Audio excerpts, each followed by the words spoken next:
ইমেলের যতই উন্নতি হোক না কেন, খবর ছড়ানোর ক্ষেত্রে তো ফিমেলই সব থেকে এগিয়ে। স্বামী কি হারে? তালাক দিয়ে দিছি। কেন? হাউরি হারা দিন কাম হারায় আমারে দিয়া। তারে এখন আপনি কি হারেন? চার বাসায় কাম হরি। হাউরি কাম করাতে কি আপনি স্বামীরে তালাক দিয়ে দিয়েছেন? তারে এখন যে চারবারই কাম হারেন এতে কিছু হয় না? পয়সা হয় পয়সা, হাউরি তো আর পয়সা দিতেন। চাচি, হাউরি কাম করায় হেপিনে স্বামীরে কেন তালাক দিলেন? তা হাউরিরে তো আর তালাক দেওয়া যায় না।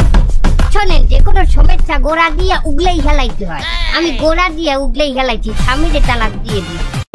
এই নাও বিষ, তাড়াতাড়ি খেয়ে ফেলো। বিষ?